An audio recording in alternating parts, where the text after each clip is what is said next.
Darating ang araw na ang bawat luhang pilit nilang pinalabas sa aking mga mata ay magiging baha na lulunod sa kanilang karangyaan.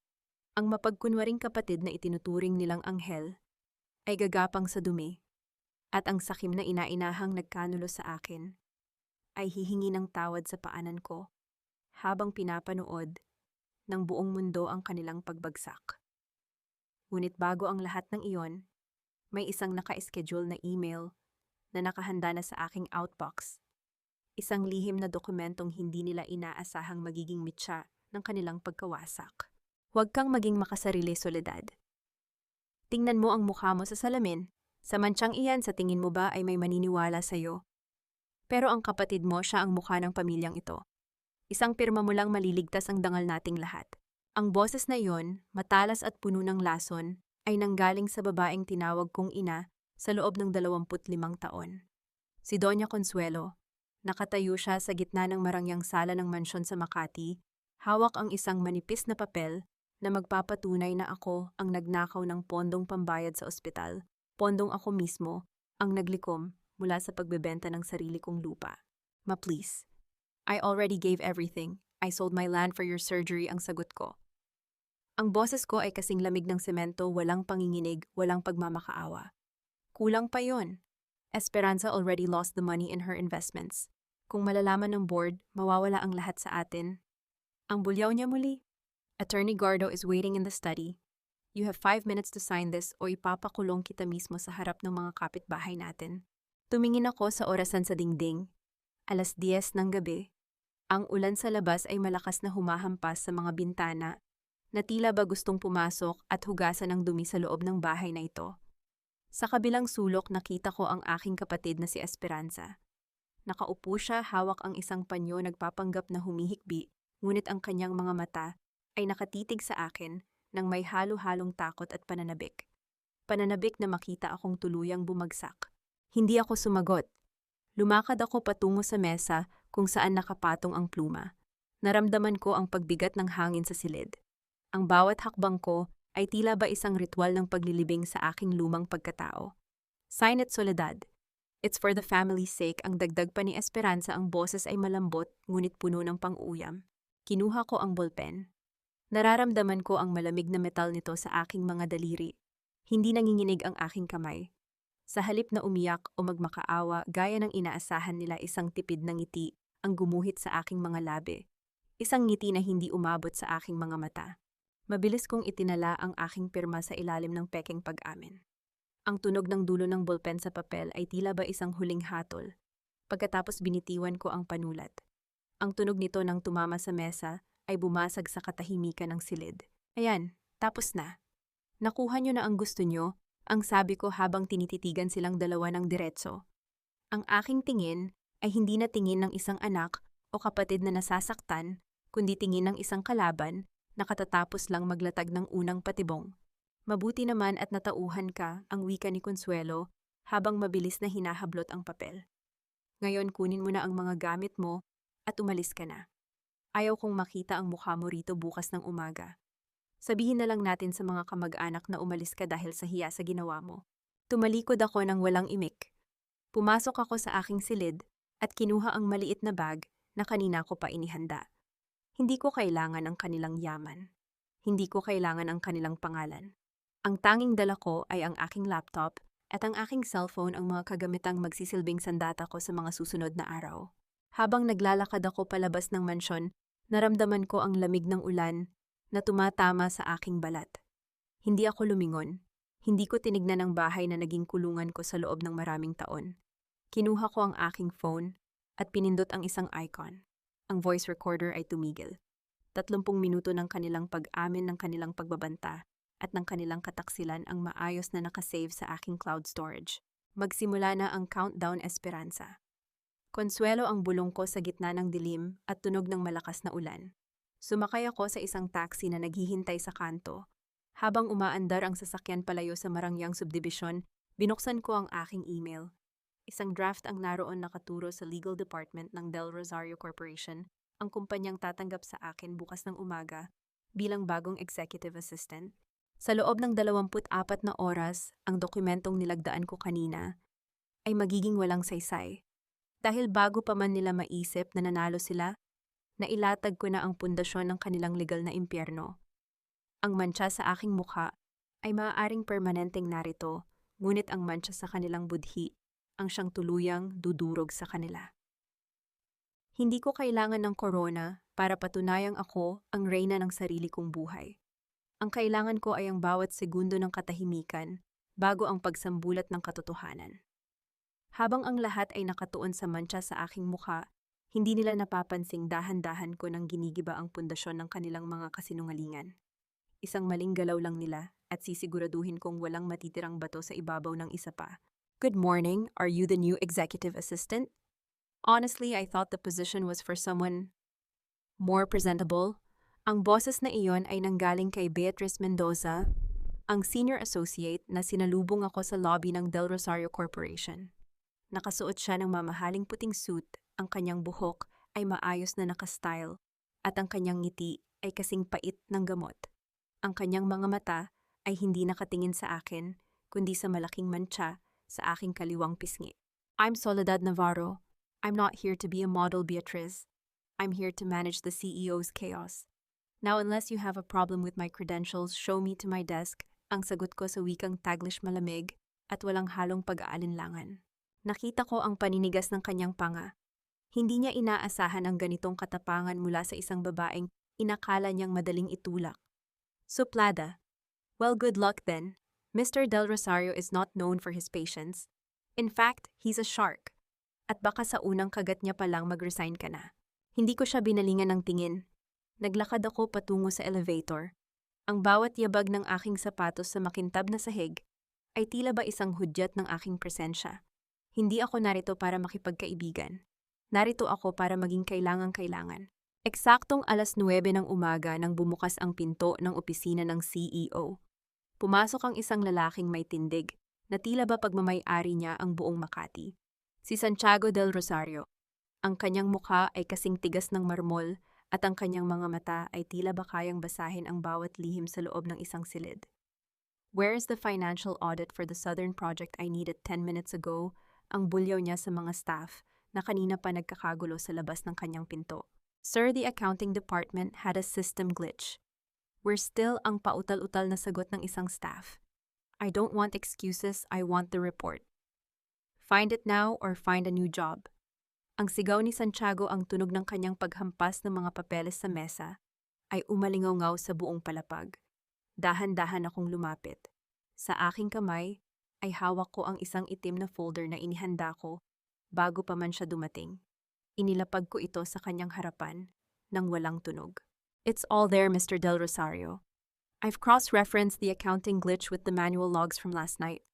The discrepancy was 3 million pesos, but I've traced it back to a miscalculation in the tax incentives. It's fixed ang sabi ko, ang aking tinig ay matatag at direkta. Tumigil si Santiago. Tiningnan niya ang folder pagkatapos ay tumingin siya sa akin. Sa unang pagkakataon nakita ko ang pagbabago sa kanyang mga mata. Hindi ang mantsa sa mukha ko ang tiningnan niya, kundi ang talas ng aking isipan. And you are ang tanong niya, ang boses ay mas mahinahon na ngayon. Soledad Navarro. Your new assistant ang sagot ko. Binuksan niya ang folder. Mabilis ang kanyang pagbabasa, tila ba tinitingnan kung nagbibiro lang ako. Ngunit sa bawat pahina ang aking trabaho ay walang kapintasan. Ang lahat ng datos ay maayos, lahat ng legalities ay plansado. Isang gawaing inaabot ng 3 araw ng accounting department ay natapos ko sa loob ng 3 oras. Impressive ang tanging sabi niya. Stay at your desk. I have a feeling this company needs more of your logic than their apologies. Bumalik ako sa aking mesa. Nakita ko ang mapanuring tingin ni Beatrice mula sa malayo. Alam kong sa sandaling ito nakuha ko na ang atensyon ng pating. Ngunit hindi ko alam na may mas malaking panganib na naghihintay sa akin sa labas ng gusaling ito. Tanghalian nang makatanggap ako ng isang notification sa aking phone. Isang link mula sa isang social media page. Ang pamagat ang magnanakaw sa pamilya Navarro. Ang madilim na lihim ni Soledad.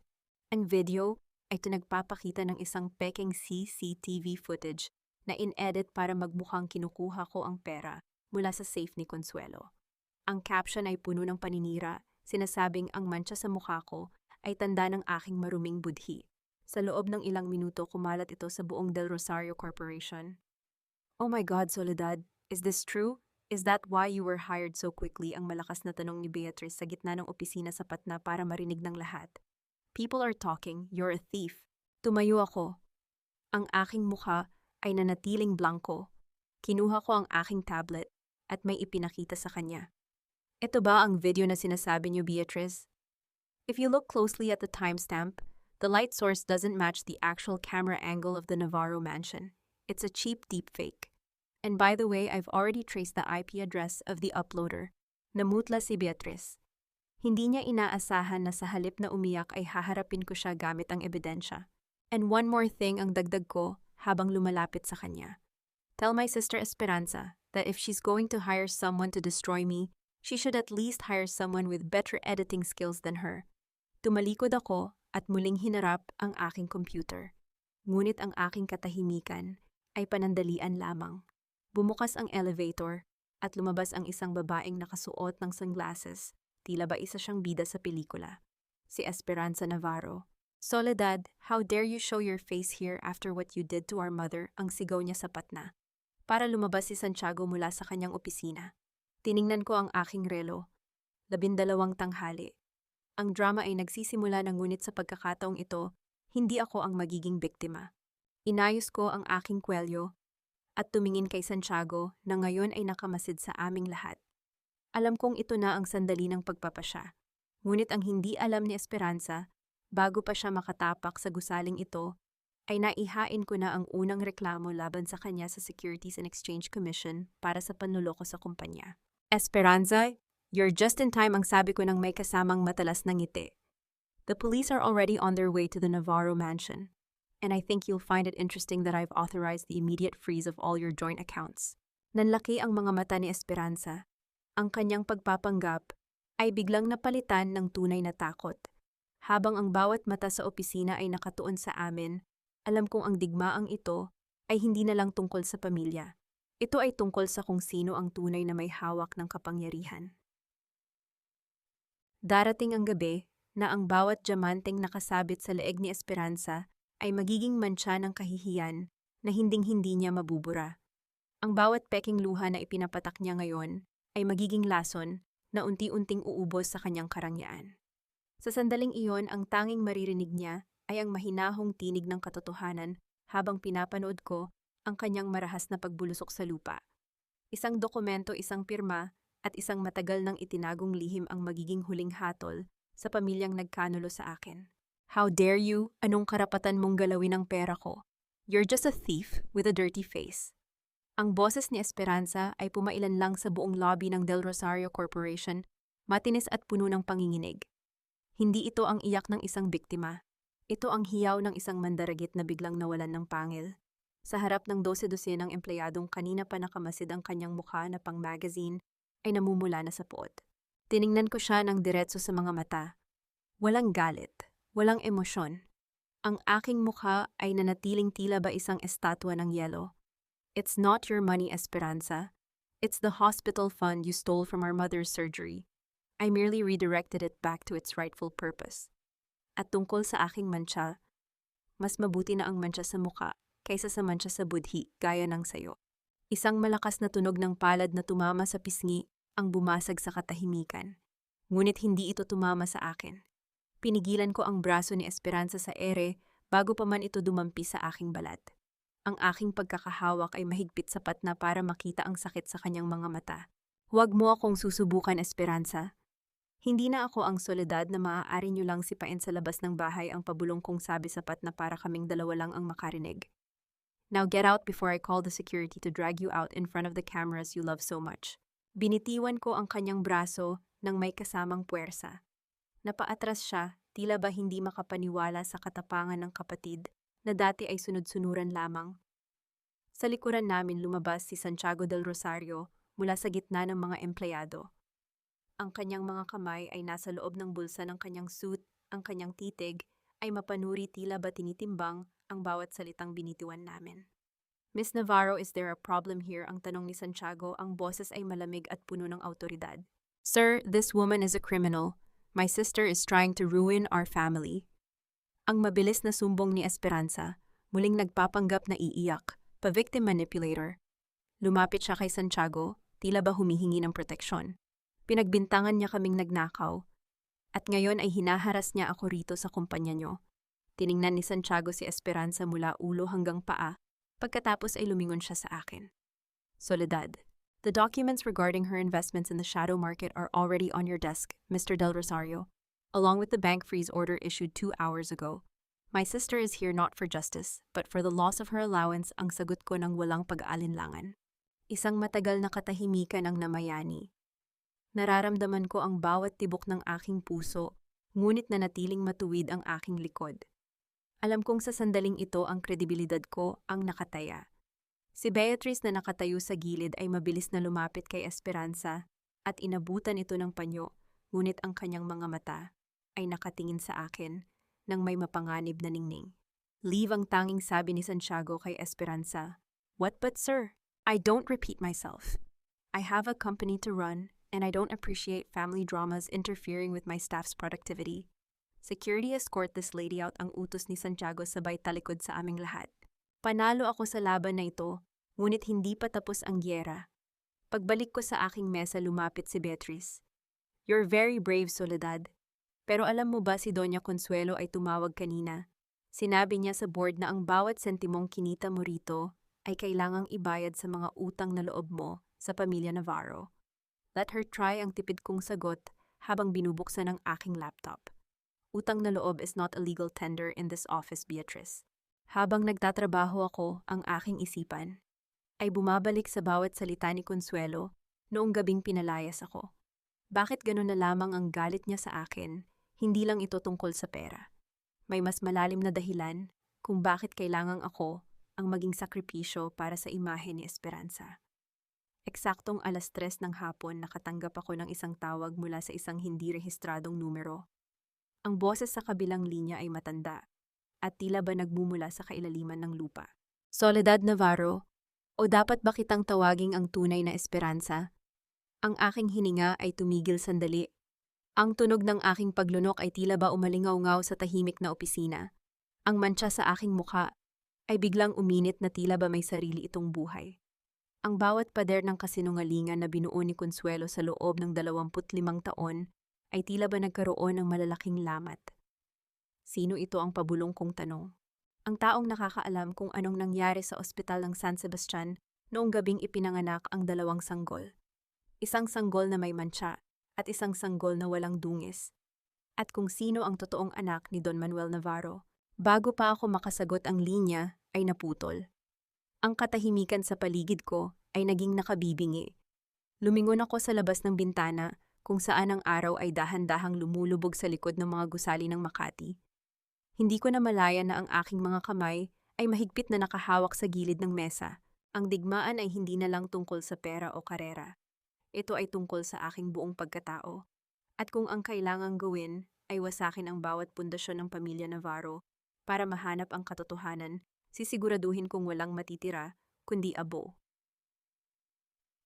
Mula sa mga anino ng kasinungalingan, sisiguraduhin kong ang bawat taong humukay ng libingan ko ay siyang unang mahuhulog dito. Ang mapagkunwaring abogadang akala ay hawak ako sa leeg at ang aking sakim na ina-inahang walang ibang alam, kundi ang mangmaliit ay sabay-sabay naluluhod kapag nalaman nilang ang bawat galaw nila ay nasa loob ng aking plano.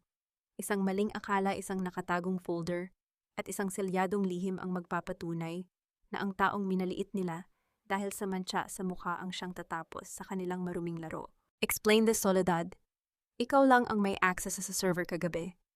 Why is our confidential contract for the Makati expansion now on the headlines of every business blog? Ang boses ni Santiago ay kasing talas ng isang bagong hasang patalim. Nakatayo siya sa gitna ng kanyang opisina, ang kanyang mga kamay ay nakakuyom sa ibabaw ng mesa. Ang mga mata niya na dati ay puno ng paghanga sa aking talino ay ngayon ay nababalot ng matinding pagduda at galit. Sa harap ko sa malaking screen ay nakabalandra ang balitang wawasak sa reputation ng Del Rosario Corporation. Tiningnan ko siya ng diretso. Walang kaba sa aking dibdib, tanging ang malamig na kalkulasyon ng isang arkitekto. Hindi ako tanga, Santiago. If I wanted to destroy this company, I wouldn't do it from my own terminal. I give you 24 hours. Malilinis ko ang pangalan ko at mahahanap ko kung sinong trader ang gumamit ng login ko. 24 hours. The board wants your head now, may pulis na sa labas. Soledad ang bulyaw niya muli, ngunit ramdam ko ang bahagyang pag-aalinlangan sa kanyang boses. Then let them wait. Every minute you waste shouting at me is a minute the real mole gets further away. Trust my logic, not your anger, ang sagot ko, habang mabilis na kinukuha ang aking laptop. Hindi ko na hinintay ang kanyang sagot. Lumabas ako ng opisina ng may tuwid na likod. Sa labas sinalubong ako ng mga mapanuring tingin ng mga empleyado. Nakita ko si Beatrice sa gilid, may hawak na kape at may nakakalokong ngiti sa mga labi. Ang bawat yabag ng sapatos ko ay tila ba isang hudyat ng paparating na bagyo. Dinala ako ng aking mga paa sa isang tahimik na cafe sa ibaba ng gusali. Doon isang babaeng nakasuot ng dekalidad na suit at may seryosong mukha ang naghihintay sa akin. Si Soraya Villanueva, ang tanyag na abogada na biglang nagpadala ng mensahe sa akin kagabi, nag-aalok ng tulong. Soledad Navarro, you're exactly as I imagined. Strong, rational, and scarred ang bati ni Soraya. Ang kanyang boses ay malumanay ngunit may autoridad na hindi matatawaran. Narinig ko ang nangyari sa itaas. I can help you clear your name. I have contacts in the cybercrime unit. Tiningnan ko siya ng mapanuri. Bakit, attorney, anong makukuha mo sa pagtulong sa isang hamak na assistant na gaya ko? Dahil gaya mo, gusto ko ring makitang bumagsak ang mga taong gumagamit ng yaman para manapak ng iba, ang sagot niya, sabay abot ng isang business card. I'm investigating the Navarros too. Ang kaso ng pondo ni Doña Consuelo, I know it was Esperanza who lost it. Let's make a deal. Naramdaman ko ang bigat ng desisyong ito. Isang alyansa sa isang estranghero sa gitna ng digmaan. Ngunit sa likod ng aking isipan, ang bawat salita ni Soraya ay tila ba masyadong perpekto. Masyadong maayos ang pagdating niya. Deal. Pero sa mga tuntunin ko, ang sabi ko. Bumalik ako sa opisina bago matapos ang oras na hiningi ko. Habang ang lahat ay abala sa pag-uusap, dahan-dahan kong nilapitan ang terminal ni Beatrice nang hindi niya napapansin. Gamit ang isang maliit na USB, mabilis kong kinuha ang logs ng kanyang computer mula sa huling 5 oras.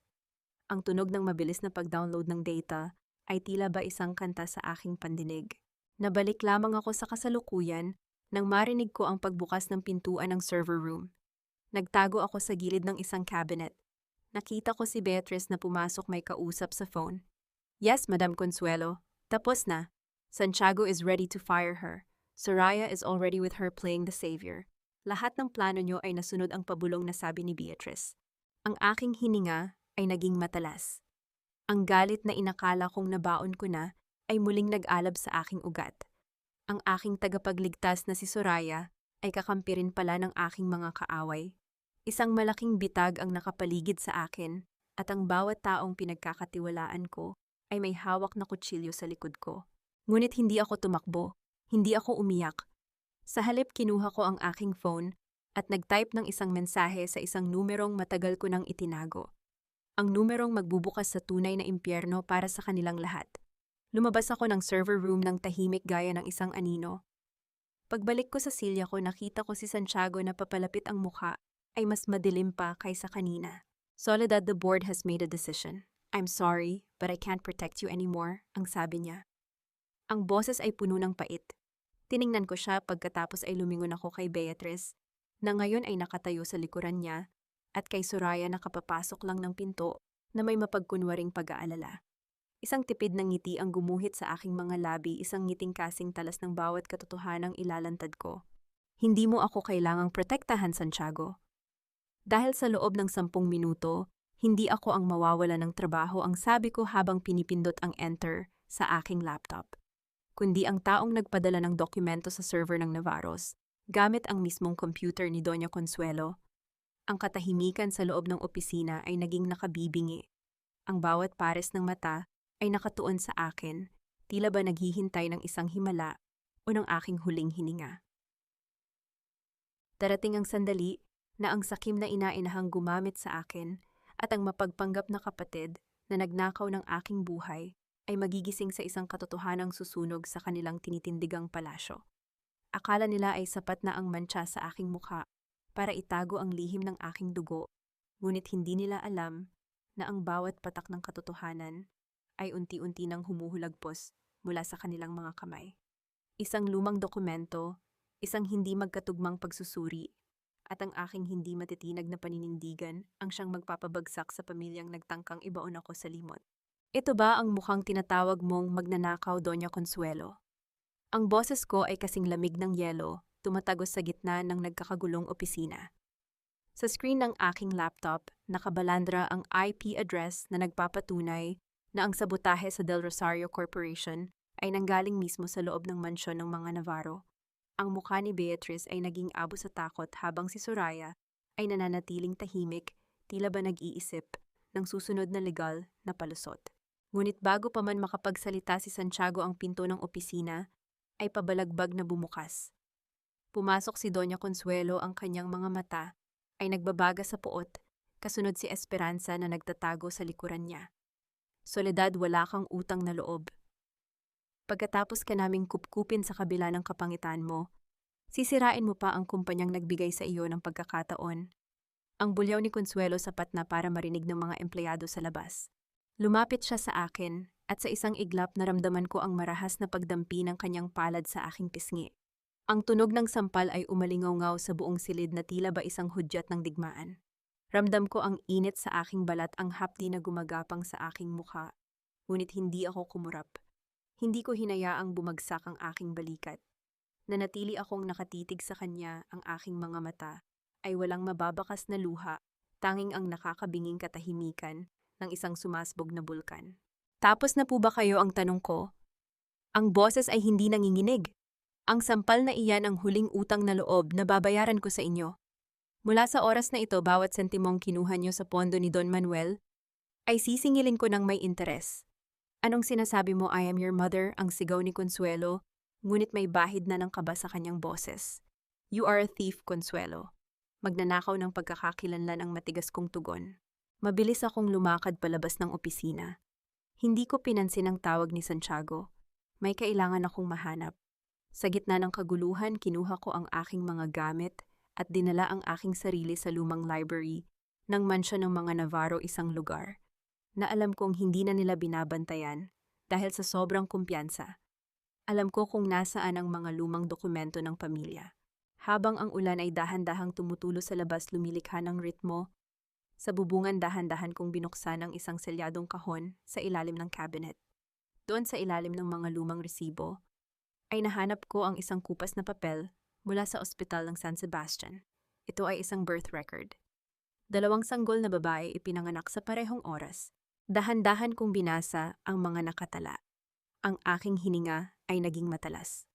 Ang tunog ng aking mabilis na pagtibok ng puso ay tila ba nakikipagpaligsahan sa katahimikan ng silid. Ayon sa record, ang sanggol na may birthmark sa pisngi ay may blood type O, isang bagay na imposibleng mangyari kung si Consuelo at ang asawa niyang si Don Manuel na parehong AB ang tunay na mga magulang. Sa kabilang banda, ang sanggol na walang mantsa, si Esperanza, ang siyang may blood type na hindi tumutugma sa tunay na tagapagmana ng mga Navarro. Ang mantsa sa aking muka ay hindi pala tanda ng pagiging hamak. Ito ang selyo ng aking tunay na pagkakakilanlan na pilit nilang itinago sa loob ng 25 taon.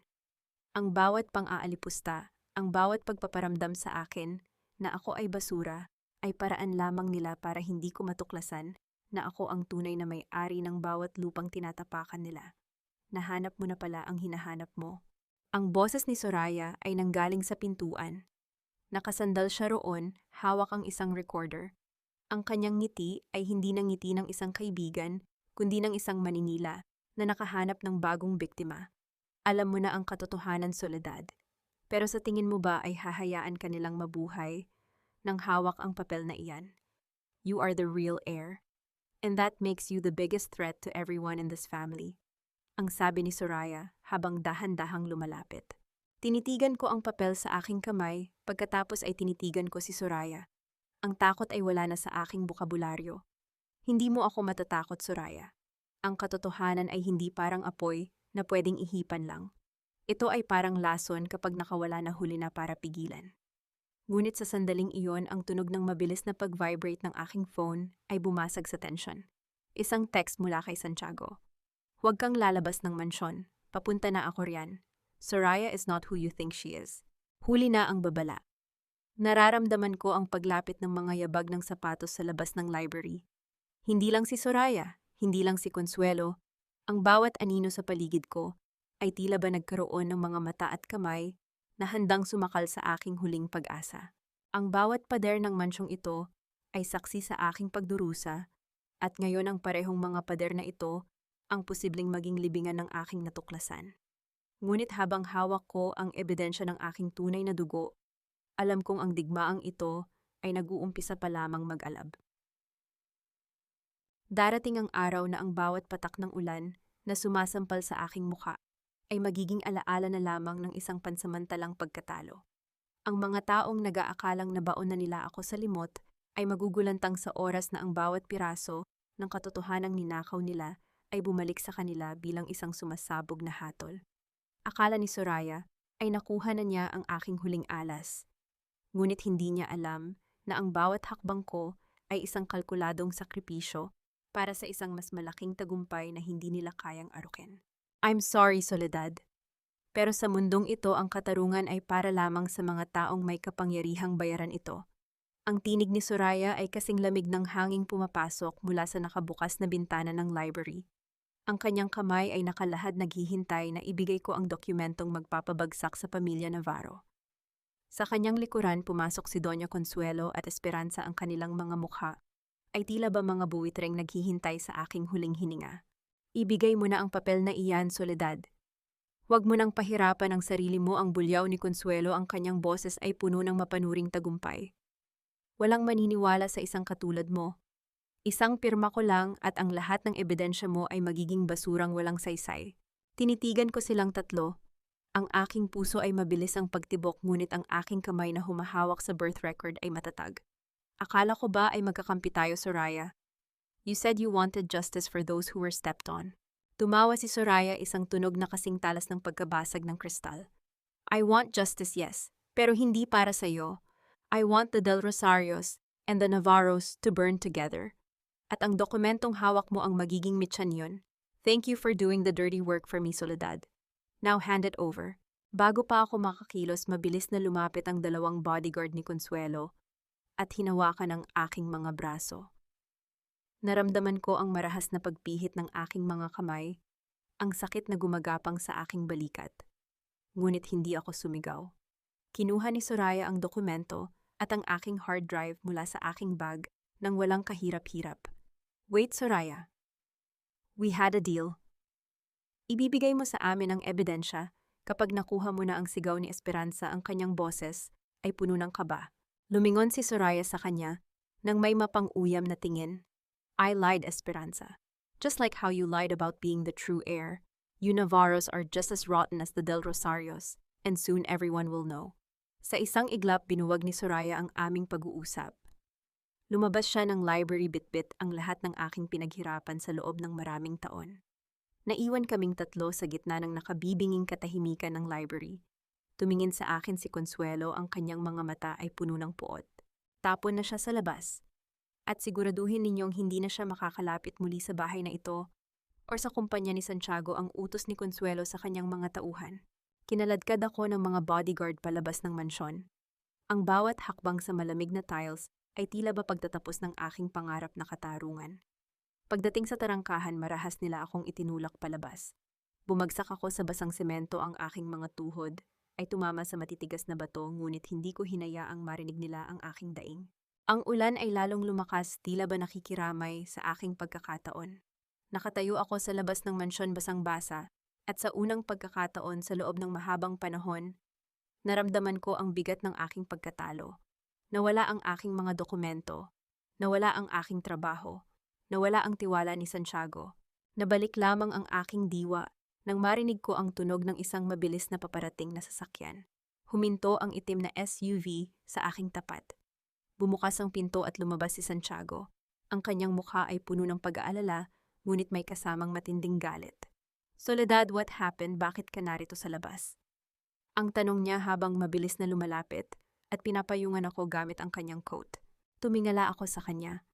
Ang tubig ulan ay dumadaloy sa aking mga mata, ngunit ang aking paningin ay nanatiling matalas. Soraya has everything, Santiago. She betrayed us. She's going to destroy Del Rosario and Navarro using the evidence I found. I knew it. I tried to warn you, ang sabi ni Santiago, ang kanyang boses ay puno ng pait. Inalalayan niya akong tumayo. The board has already decided, Soledad. Inakusahan ka ni Soraya ng industrial espionage. They've frozen your bank accounts and filed a temporary restraining order against you. You can't go back to the office.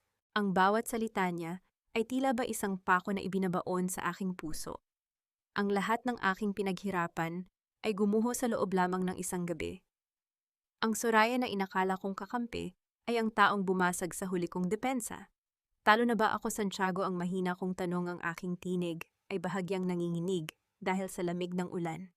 Tinitigan ako ni Santiago ng malalim.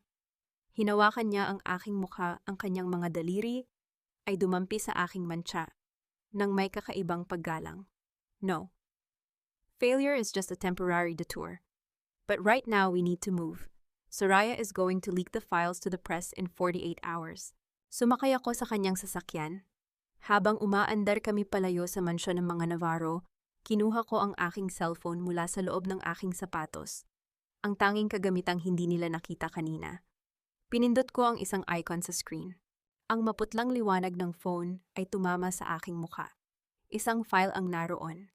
Isang dokumentong hindi alam ni Soraya na nascan ko bago pa man niya ito makuha. At higit sa lahat, naroon ang resulta ng aking DNA test na nakuha ko kaninang hapon bago pumunta sa mansyon. Hindi nila nakuha ang lahat. Santiago, ang sabi ko, ang aking boses ay muling bumalik sa kanyang malamig at matatag na tono. Soraya thinks she's the one playing the chess, but she forgot that I am the one who built the board. Lumingon ako sa bintana, pinapanood ang mga ilaw ng Makati na naglalaho sa gitna ng ulan. Ang malaking pagtataksil na ito ay hindi ang katapusan ng aking kwento. Ito ang mitsyang magpapasiklab sa isang apoy na hinding-hindi nila mapapatay. Ang Soledad Navarro na kilala nila ay nawala na kasabay ng ulan, at ang Soledad na lilitaw bukas ay ang babaeng sisiguraduhin na ang katarungan ay hindi lamang pangarap kundi isang malupit na katotohanan. Darating ang araw na ang bawat diamanteng nakasabit sa leeg ng impostora ay magiging mantsa ng kahihiyan na hinding-hindi niya mabubura. Ang bawat peking ngiti ng abogadong traidor ay magiging mitsa ng sarili niyang pagkakakulong. Sa sandaling iyon, ang taming maririnig nila ay ang mahinahong tinig ng katarungan habang pinapanood ko ang kanilang marahas na pagbagsak. Hindi sapat ang saktan sila. Kailangang bawiin ang bawat sentimo, bawat dangal, at bawat hiningang ninakaw nila sa akin. Isang buwan ng katahimikan ang naging lason na unti-unting ubos sa kanilang kapangyarihan. Do you really think a month of hiding will make us forget that you're a criminal, Soledad? Look at you, you still carry that ugly mark on your face. You don't belong in this world. Ang boses na iyon, matalas at puno ng pang-uuyam, ay nanggaling kay Beatriz Mendoza. Nakatayo siya sa gitna ng marangyang lobby ng Del Rosario Tower. Suot ang isang mamahaling puting suit na tila ba sumasalamin sa kanyang peking kalinisan. Ang mga mata niya ay nanlilisik habang nakatingin sa akin, isang babaeng akala niya ay tuluyan ng nadurog ng ulan at kahihiyan. Tiningnan ko siya ng diretso. Walang kaba, walang emosyon. Ang bawat pagtama ng aking sapatos sa marmol na sahig ay tila ba isang hudyat ng aking muling pagbangon. Hindi na ako ang Soledad na nakayuko. Sa loob ng isang buwan, hindi ako nagtago para umiyak. Nagtago ako para mag-aral, para magplano, at para maging kailangang-kailangan. Beatrice, the only thing uglier than my mark is your desperation to please a family that's about to collapse. Ang sagot ko sa wikang Taglish malamig at walang halong pag-aalinlangan. Ngayon tumabi ka. May mas mahalaga akong kailangang harapin kaysa sa mga pasaring mo. Nakita ko ang pagkabigla sa kanyang mukha. Hindi niya inaasahan ang ganitong katapangan. Ngunit bago pa siya makapagsalita muli, dahan-dahang bumukas ang pinto ng main boardroom. Lumabas si Santiago del Rosario. Ang kanyang titig ay agad na dumapo sa akin. May kakaibang kislap sa kanyang mga mata, isang halo ng gulat at isang lihim na paghanga. Soledad, you're late. Ang tanging sabi ni Santiago, ang boses ay puno ng awtoridad na hindi matatawaran. I'm exactly on time, Mr. Del Rosario. Para sa huling desisyon ng mga stockholders. Ang tugon ko habang iniaabot ang isang itim na folder na naglalaman ng dokumentong magpapabago sa lahat. Dinala ako ni Santiago sa loob ng boardroom. Ang bawat mata ng mga pinakamaimpluwensyang negosyante sa Makati ay nakatuon sa akin. Naroon si Soraya Villanueva nakaupo sa tabi ng upuan ni Santiago, tila ba siya na ang bagong reyna ng Del Rosario Corporation? At sa kabilang dulo naroon sina Doña Consuelo at Esperanza. Ang mga mukha ay puno ng mapagkunwaring pag-aalala. What is she doing here? This woman has a restraining order. Ang bulyaw ni Soraya. Habang mabilis na tumatayo, security drag her out. This is an illegal entry. Hindi na siya isang hamak na assistant attorney, Soraya. Ang malamig na sabi ni Santiago, habang dahan-dahang inilalapag ang kanyang kamay sa aking balikat. Ang init ng kanyang palad ay tila ba nagbigay sa akin ng bagong lakas. Meet our newest strategic partner, Miss Morales. O dapat ko bang sabihing Miss Soledad Navarro, the owner of the largest minority shares of Navarro Holdings? Ang katahimikan sa loob ng silid ay naging nakabibingi. Ang tunog ng mabilis na paghinga ni Esperanza ay tila ba isang mahinang paswit sa gitna ng tensyon. Namutla si Consuelo, ang kanyang mga kamay na may hawak na mamahaling bag ay nagsimulang manginig. Imposible, saan ka kumuha ng pera, magnanakaw ka talaga. Ang sigaw ni Consuelo, ang boses ay pumiyok sa gitna ng desperasyon. Hindi po ito galing sa nakaw, madam. Ito ang pera mula sa lupang ibinenta ko para sa inyo na sa tulong ni Santiago ay na-invest ko sa tamang oras. Ang paliwanag ko, ang bawat salita ay kasing talas ng bawat katotohanang ilalantad ko. At hindi lang iyan, inihain ko na rin ang legal contest sa bawat pirma mo sa mga asset transfer ng aking tunay na ama, si Don Manuel. Kinuha ko ang aking tablet at may pinindot na command. Ang malaking screen sa likod ko ay biglang nagliwanag. Hindi ito ang mga graph ng benta. Ang lumitaw ay ang resulta ng DNA test at ang tunay na birth records mula sa San Sebastian Hospital. Mga dokumentong akala ni Soraya ay nakuha na niya ang tanging kopya. Soraya, you were smart to steal my hard drive. But you forgot that an architect always builds a redundant system, ang sabi ko. Habang nakatingin ng diretso sa abogadong traidor, the files you leaked to the press were encrypted with a tracer. In less than an hour, the authorities will know that you were the source of the leak, not me. Ang bawat flash ng camera mula sa mga reporter na kanina pa nakatago sa labas ng pinto ay tila ba mga kidlat na tumatama sa mga mukha ng aking mga kaaway. Nakita ko ang pagbagsak ng balikat ni Esperanza. Ang kanyang maskara ng kagandahan ay tuluyan ng naglaho. Lumapit ako kay Soraya at sa isang iglap kinuha ko ang kanyang mamahaling panulat mula sa kanyang mesa. Salamat sa tulong mo, attorney. Dahil sa paghahangad mong sirain kami, binigyan mo ako ng sapat na ebidensya para madisbar ka habang buhay. Tumingin ako kay Santiago. Isang mahinang ngiti ang gumuhit sa kanyang mga labi. Sa sandaling ito, ang distansya namin ay sapat na para madama ang bawat tibok ng kuryente sa pagitan namin, isang alyansang nabuo mula sa puot. Ngunit ngayon ay nagiging isang matatag na pundasyon ng katarungan. Ngunit bago pa man matapos ang selebrasyon ng aking pagbabalik, ang mahinang pag-vibrate ng aking telepono ay bumasag sa aking konsentrasyon. Isang mensahe mula sa isang hindi rehistradong numero. Ang akala nyo ba ay tapos na ang lahat dahil lang nakuha nyo ang mga papel? Tumingin ka sa ibaba ng mesa ni Santiago Soledad. Ang bawat kuta ay may mitsa at ang mitsa ay sindi na. Ang aking hininga ay tumigil sandali. Ang tunog ng aking mabilis na pagtibok ng puso ay tila ba nakikipagpaligsahan sa katahimikan ng silid. Dahan-dahan kong ibinaba ang aking tingin sa ilalim ng mesa at doon nakita ko ang isang maliit na pulang ilaw na paulit-ulit na kumukurap sa gitna ng dilim. Isang bomba hindi lang ng katotohanan, kundi ng tunay na panganib. Darating ang araw na ang bawat diamanteng nakasabit sa leeg ng impostorang iyan ay magiging mantsa ng kahihiyan na hinding-hindi niya mabubura. Ang bawat peking luha ng ina-inahang nagkanulo sa akin ay magiging lason na unti-unting uubos sa kanyang karangyaan. Sa sandaling iyon, ang tanging maririnig nila ay ang mahinahong tinig ng katarungan. Habang pinapanood ko ang kanilang marahas na pagbagsak, habang ang lahat ng kanilang itinatagong dumi ay isinasabog sa harap ng publiko. Isang mabilis na galaw, isang matalas na salita, at isang katotohanang hindi nila kayang takasan ang magtatapos sa kanilang maruming laro. Huwag kang gagalaw, Santiago. Ang pabulong kong utos ay kasing lamig ng asero. Sa ilalim ng lamesa, mahigpit kong hinawakan ang kanyang kamay. Nararamdaman ko ang paninigas ng kanyang mga kalamnan, ang pagpigil niya sa kanyang paghinga, habang ang aming mga mata ay nakatuon sa maliit na pulang ilaw na kumukurap sa dilim. Ang bawat kislap nito ay tila ba isang mabilis na tibok ng puso ng isang halimaw na naghihintay ng pagkakataong pumatay. Ngunit sa halip na sumigaw o magpanik ang utak ko, ay nagsimulang gumana ng mabilis. Hindi ito ang oras para sa takot, ito ang oras para sa kalkulasyon. Ano iyan, Soledad? Bakit ka namumutla? Ang mapang-uyam na tanong ni Soraya habang dahan-dahang tumatayo. Ang kanyang ngiti ay puno ng kamandag. Natatakot ka na ba dahil alam mong wala ka ng takasan security ilabas na ang babaeng ito? Tumingin ako ng diretso kay Soraya pagkatapos ay kay Doña Consuelo na ngayon ay pilit na itinatago ang kanyang panginginig.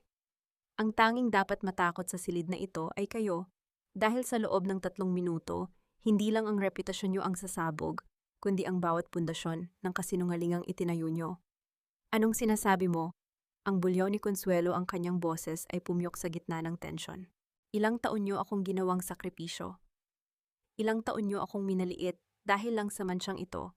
Ang sabi ko habang itinuturo ang aking pisngi. Ngayong gabi ang mansyang ito, ang magsisilbing selyo ng inyong pagkakakulong. Santiago, ang device sa ilalim ng mesa ay hindi isang bomba na nakakamatay. Ito ay isang signal jammer at isang data broadcaster. Sa bawat kurap ng ilaw na iyon, lahat ng files mula sa server ni Soraya ay kasalukuyan ng ina-upload sa lahat ng major news outlets sa bansa. Nanlaki ang mga mata ni Soraya.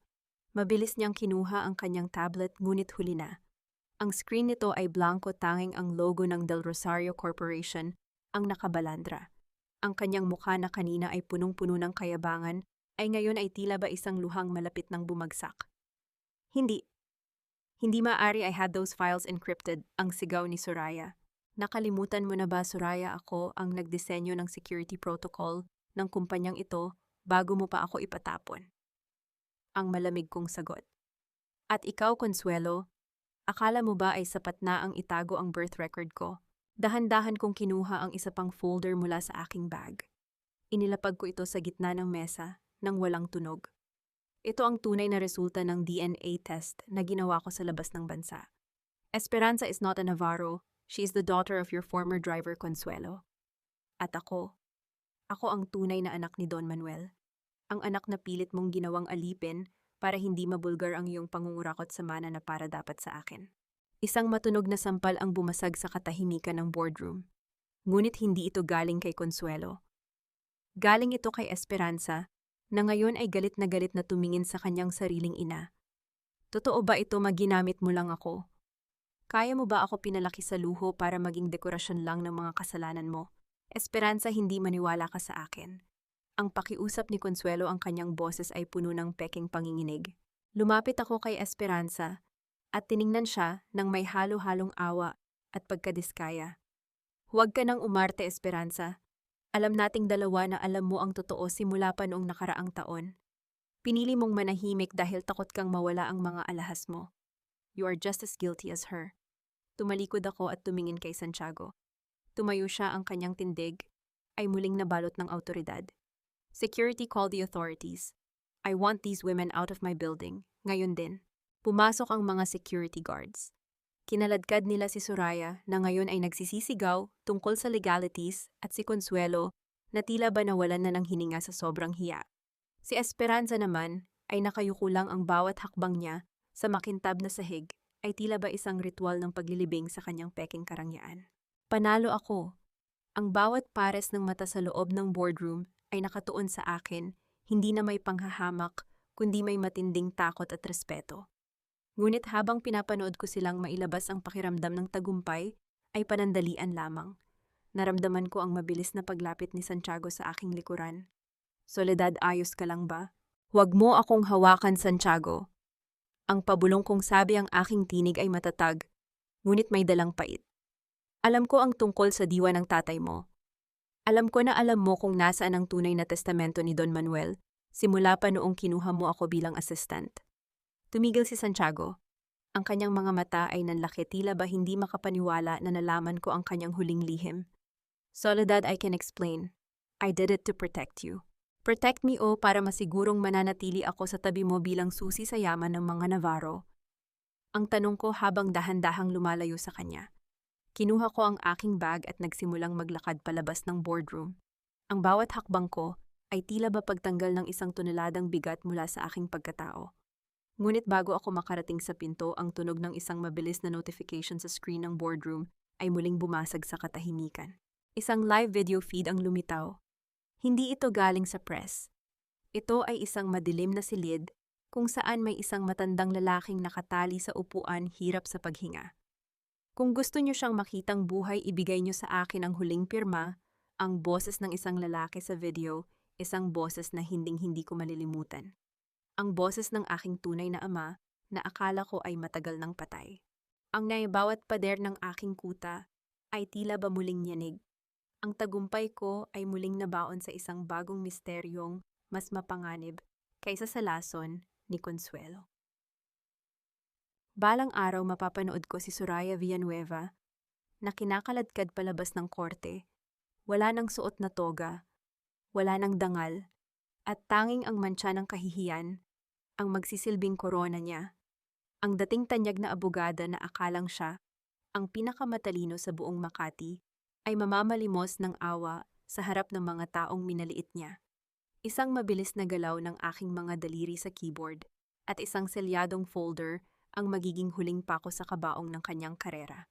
Ngunit bago ang lahat ng iyon, kailangan ko munang harapin ang huling lason na ibubuga ng ahas na ito. Pinatay mo ang sarili mong ama dahil sa yabang mo, Soledad. Pirmahan mo ang transfer of assets o panoorin mong lagutin ang huling hininga ng matandang iyan. Ang boses ni Soraya ay umalingaw-ngaw sa buong boardroom, matalas at puno ng desperasyon. Nakatitig siya sa akin, ang kanyang mga mata ay nanlilisik habang itinuturo ang malaking screen kung saan makikita ang nahihirapang si Don Manuel. Ang traidor na abogada ay wala na sa kanyang katinuan. Ang maskara ng profesionalismo ay tuluyan ng natuklap, inilalantad ang isang halimaw na handang pumatay para sa yaman. Tinitigan ko ang screen. Tuyot ang aking mga mata. Walang luhang pumatak sa aking mga pisngi, kahit na ang mantsa sa aking mukha ay tila ba kumikirot sa bawat sandaling nakikita ko ang lalaking nagbigay sa akin ng buhay.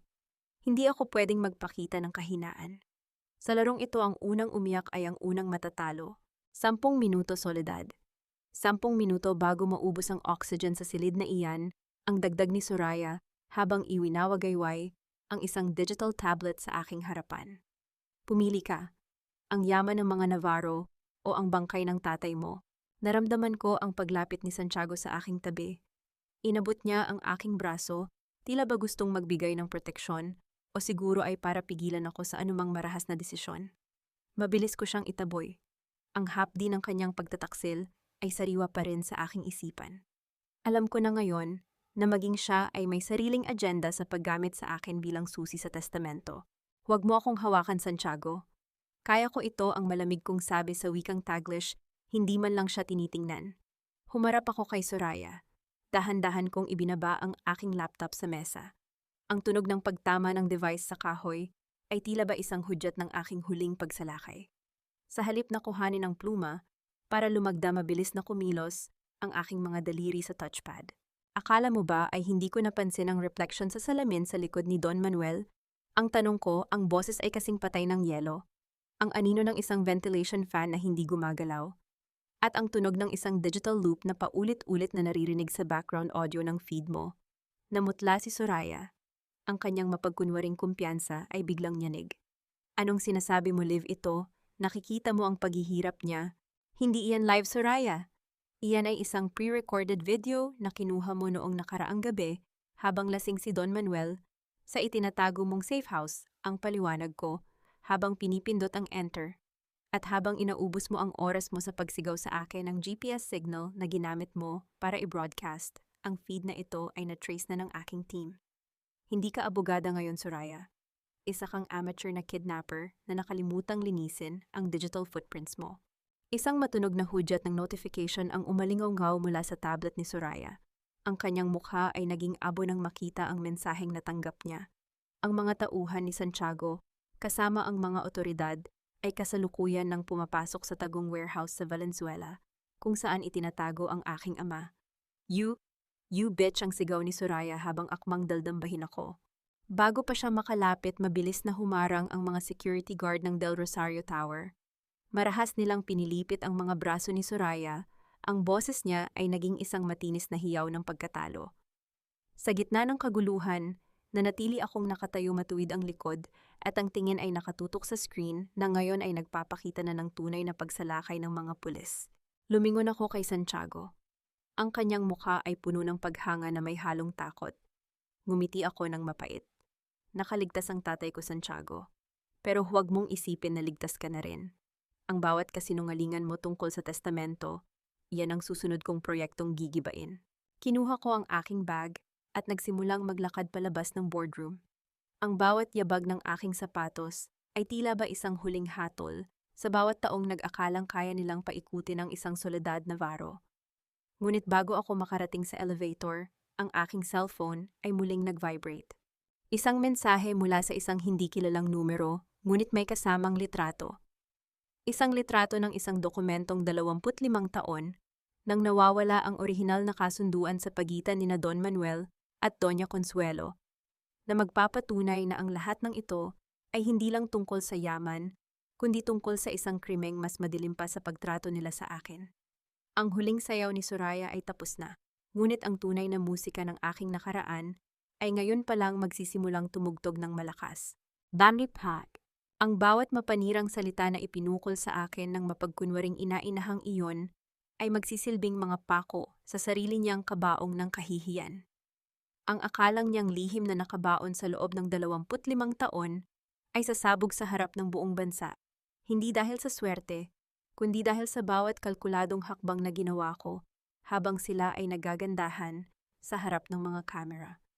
Isang pindot sa keyboard, isang automatikong pagsiswalat ng katotohanan. At ang lahat ng kanilang ninakaw ay babalik sa akin ng higit pa sa inaasahan nila. Ilabas niyo siya. This office is no longer hers. Ang Del Rosario Corporation ay hindi tumatanggap ng mga criminal. Ang boses na iyon, matinis at puno ng desperasyon, ay nanggaling kay Doña Consuelo. Nakatayo siya sa gitna ng lobby kasama ang ilang mga board members na mukhang nalilito. Ang kanyang mga kamay ay nanginginig habang itinuturo ako ang kanyang mukha, na dati ay puno ng peking kabanalan, ay ngayon ay balot ng matinding takot.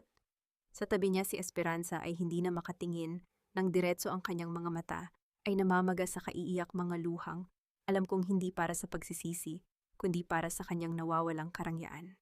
Tumingin ako sa aking tablet. 79% na ang upload status. Madam, hindi mo na kailangang sumigaw. Ang boses mo ay sayang lang sa hangin ang sagot ko, sa wikang Taglish habang nananatiling nakaupo sa harap ng main terminal. Ang aking boses ay kasing lamig ng bawat gabi na ipinaranas nila sa akin sa labas ng mansyon. At tungkol sa pagiging kriminal, I think the Anti-Money Laundering Council has more to say about your Swiss accounts than my employment status. What are you talking about? Those are private accounts. Ang bulyaw ni Consuelo, ang kanyang boses ay pumyok. Hindi na ngayon ang huli kong sabi bago ko pinindot ang enter. Ang malaking LED screen sa CNH Del Rosario Tower ay biglang nagbago. Hindi na ito nagpapakita ng mga promotional videos ng kumpanya. Sa halip, lumitaw ang isang scanned copy ng orihinal na kasunduan sa San Sebastian Hospital noong taong 1979. Ang dokumentong nagpapatunay na si Consuelo Navarro, isang nurse noon, ay sadyang trinaid ang tunay na anak ni Don Manuel, ang sanggol na may birthmark sa pisngi, sa sarili niyang biological na anak na si Esperanza. Isang matagal na katahimikan ang bumalot sa buong lobby. Ang bawat empleyado, ang bawat security guard, at maging ang mga reporters na nag-aabang sa labas ay tila ba naging estatwa. Ang tunog ng mabilis na paghinga ni Consuelo ay tila ba isang mahinang paswit sa gitna ng tensyong bumabalot sa amin. Ito ang masterstroke, Consuelo, ang sabi ko habang dahan-dahang tumatayo. Hindi ko kailangang magmakaawa sa korte para paniwalaan ako. Ang bawat dokumentong ito ay nakalink sa isang automatic public release system sa isang independent notary office. Kung may mangyari sa akin o kung subukan niyo akong pigilan, lahat ng records ng inyong pangungurakot at pagpapalit ng sanggol ay ipapadala sa bawat major newspaper sa Asia. Lumapit sa akin si Santiago. Ang kanyang mukha ay larawan ng pagkagulat na may halong pangungutya sa sarili. Soledad, is this why you stayed all those years of abuse? You were just waiting for this. Tiningnan ko siya ng walang kurap. I stayed because the architect needs to be inside the building to know exactly where the explosives should be placed, Santiago. At tungkol sa pagprotekta mo sa akin. Thank you, but I don't need a savior who also wants to profit from my heritage. Nakita ko ang pagkapahiya sa kanyang mga mata. Sa unang pagkakataon, ang tanyag na Santiago del Rosario ay walang masabi. Samantala si Esperanza ay biglang lumuhod sa sahig, ang kanyang marangyang suot ay nadumihan ng alikabok ng lobby. Soledad, please, hindi ko alam. Nanay ko lang ang may gawa nito. Don't destroy me, please. Tiningnan ko siya ng may halo-halong awa at pagkadiskaya. Alam mo, Esperanza, alam mo noong nahanap mo ang lumang kwintas sa attic noong high school tayo. Pero mas pinili mong manahimik dahil mas mahalaga sa'yo ang mga designer bags kaysa sa kapatid mo. Your silence was your consent. Tinalikuran ko sila. Ang bawat yabag ng aking sapatos sa marmol na sahig ay tila ba isang huling hatol. Ngunit bago ako makalabas ng gusali, naramdaman ko ang mabilis na pag-vibrate ng aking phone. Isang video call mula sa isang hindi kilalang numero. Nang sagutin ko ito, ang lumitaw ay ang mukha ni Soraya Villanueva mula sa loob ng isang detention cell. Ang kanyang ngiti ay nakakatakot, isang ngiti ng taong wala nang mawawala. Ang akala mo ba ay ikaw lang ang may masterstroke, Soledad? Ang pabulong niyang sabi, ang boses ay puno ng kamandag. Ang orihinal na testamento ni Don Manuel ay wala sa mansion. At wala rin sa Santiago mo. It's with the person you least expect. Isang taong matagal nang naghihintay na makita ang pagbagsak nyo. Lahat kayo. Ang aking hininga ay tumigil sandali. Ang tunog ng aking mabilis na pagtibok ng puso ay muling bumasag sa aking konsentrasyon. Ang digmaang ito ay tila ba isang dambuhalang maze na bawat kanto ay may bagong panganib. Lumingon ako sa labas kung saan ang araw ay dahan-dahang lumulubog sa likod ng mga gusali ng Makati. Ang tagumpay ko sa loob ng lobby ay panandalian lamang. May isa pang anino na naglalakad sa dilim, isang aninong mas matalino at mas malupit kaysa sa lahat ng nakaharap ko. Ang bawat hakbang ko sa loob ng courtroom na ito ay tila ba pagtapos sa isang dambuhalang blueprint ng katarungang ako mismo ang nagdisenyo. Ang bawat pader, ang bawat upuan, at ang bawat pares ng mata na nakatuon sa akin ay saksi sa huling paghuhukom. Wala na ang ulan, wala na ang dilim. Ang tanging narito ay ang nakabubulag na liwanag ng katotohanan na handang sumunog sa lahat ng mga mapagkunwari. Ngayon, ang bawat luhang ipinagkait ko sa aking sarili ay magiging kislap ng tagumpay habang pinapanood ko ang marahas na pagbagsak ng imperyong itinayo sa ibabaw ng aking pagdurusa. Tayo ay narito para sa huling pagdinig tungkol sa pagmamay-ari ng Navarro Holdings at ang mga kasong isinampalaban kay Doña Consuelo Navarro.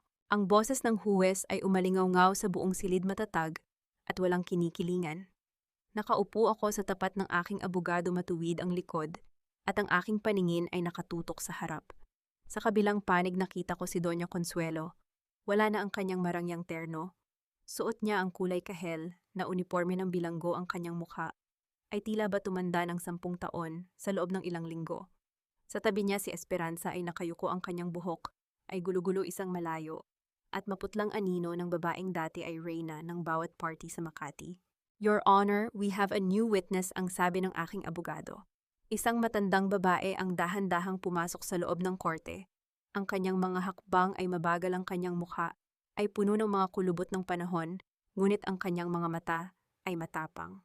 Siya si Aling Marta, ang midwife na kasama ni Consuelo sa ospital noong gabing ipinanganak kami. Akala ni Consuelo ay patay na siya, ngunit sa tulong ng aking mga investigador, natagpuan ko siya sa isang liblib na probinsya sa Samar. Ang sanggol na may mantsa. Siya ang tunay na anak ni Don Manuel. Ang sabi ni Aling Marta, ang boses niya ay nanginginig ngunit malinaw. Inutusan ako ni Consuelo na pagpalitin ang mga birth tags. Binayaran niya ako para manahimik, pero hindi ako pinatutulog ng aking konsensya sa loob ng 25 taon. Narinig ko ang mahinang singhap ng mga tao sa loob ng korte. Nakita ko ang marahas na pagbagsak ng ulo ni Consuelo sa mesa. Ang kanyang pagpapanggap ay tuluyan ng natapos.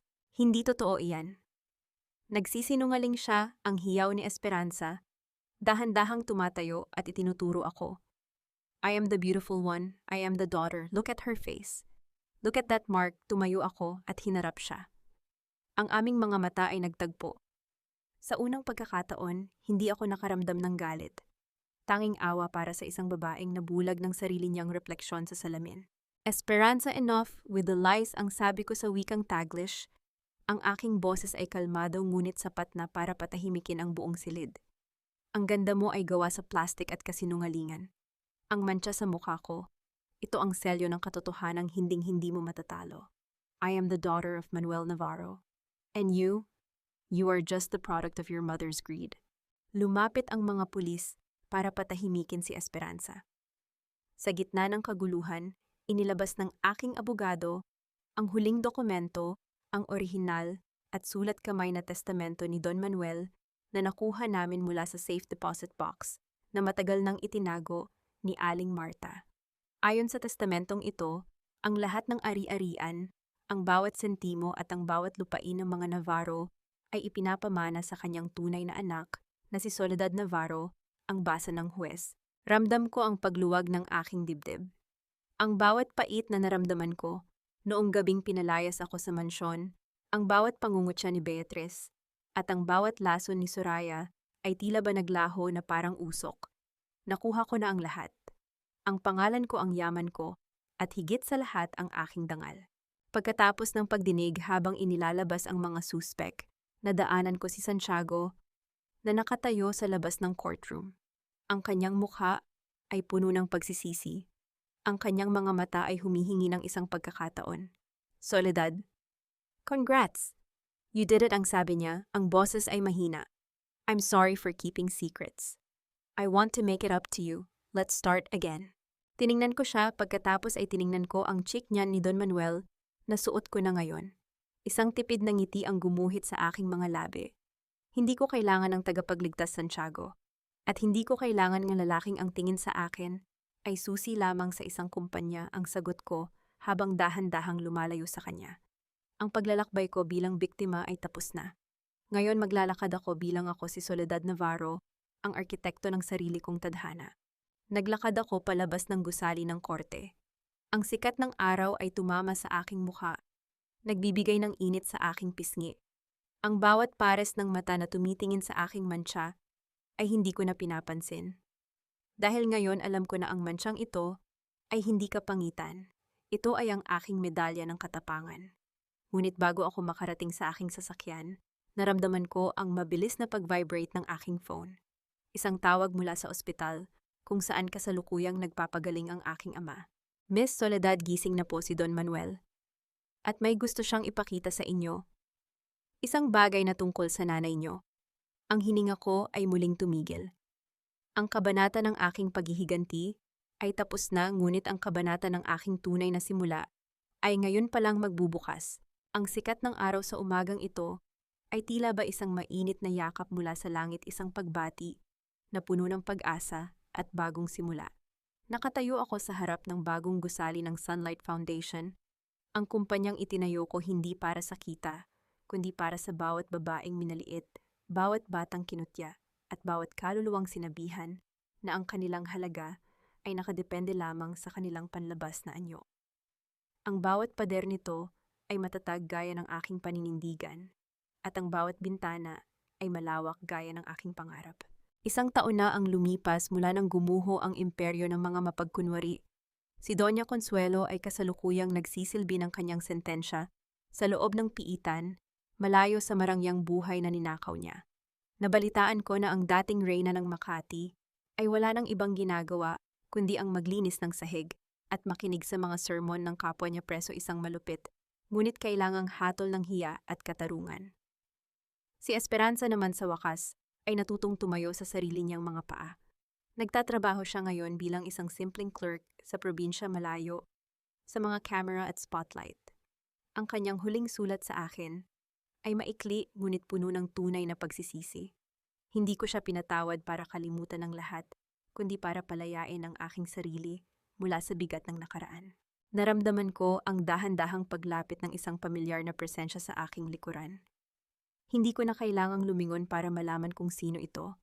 Ang tunog ng kanyang mga hakbang sa damuhan ay sapat na para sabihin sa akin na narito na siya. Napakaganda ng lahat ng ito, Soledad. Ang tatay mo, proud na proud siya sa iyo, ang mahinahong tinig ni Santiago del Rosario. Humarap ako sa kanya.